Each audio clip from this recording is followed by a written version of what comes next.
ಅಹಮಸ್ಮಿ ಅಹಮಸ್ಮಿ ಅಹಮಸ್ಮಿ. ಒಂದು ನೀರ ಬಿಂದಿನ ಕಣ ಸೃಷ್ಟಿಯಾಗಬೇಕಾದ್ರೆ 1,00,000 ವರ್ಷಗಳು ಬೇಕು. ಆ 1,00,000 ವರ್ಷಗಳ ಲಕ್ಷ್ಯ ಇದೆಯಲ್ಲ, ಅದು ಕುವೆಂಪುಗಿತ್ತು. ದೇವಧೈರ್ಯಾಮೃತವ ಜೀವಲೋಕ ಕೆರೆದು ಮರ್ತ್ಯಕ್ಕೆ ಅಮರ್ತ್ಯದ ಗವಾಕ್ಷಮಂ ಕೊರೆದು. ಅಹಮಸ್ಮಿ ಅಹಮಸ್ಮಿ ಅಹಮಸ್ಮಿ ಸೋಹಮಸ್ಮಿ ಉಪನಿಷತ್ತಿನ ದರ್ಶನ ಎಲ್ರಿಗೂ ಅರ್ಥ ಆಗುವಂಥದ್ದು.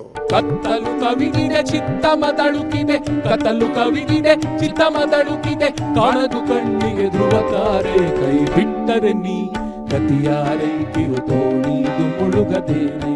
ಕುವೆಂಪು ದೃಷ್ಟಾರ ಆಗ್ಲೇ ಹೇಳ್ತಾರೆ, ನಾವು ಮುಳುಗಿದ್ದೇವೆ, ದೋಣಿ ಮಾತ್ರ ಕಾಣ್ತಾ ಇದೆ, ಕಂಟೆಂಟ್ ಇಲ್ಲ, ಕಂಟೈನರ್ ಕಾಣ್ತಾ ಇದೆ. ಜಗತ್ನಲ್ಲಿ ನಡೀತಾ ಇರುವಂತಹ ವಿದ್ಯಮಾನಕ್ಕೆ ಕನ್ನಡಿ ಹಿಡಿದು ನೀನ್ ಕೈ ಬಿಟ್ರೆ ಯಾರಪ್ಪ ಅಂತ ಕೇಳುವಂತ ಒಂದು ಆಕ್ರಂದನದ ಧ್ವನಿ. ಶಿವ ಮಂದಿರ ಸಮವನ ಸುಂದರ ಸುಮ ಶೃಂಗಾರದ ಗಿರಿ ಶೃಂಗಕ್ಕೆ ಬಾ, ಪಾಲ್ಗುಣ ರವಿ ದರ್ಶನಕ್ಕೆ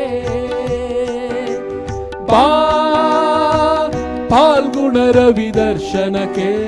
ಅಂತ ಕವಿ ಶತಮಾನಕ್ಕಲ್ಲ, ಸಹಸ್ರಮಾನಕ್ಕೊಬ್ಬರು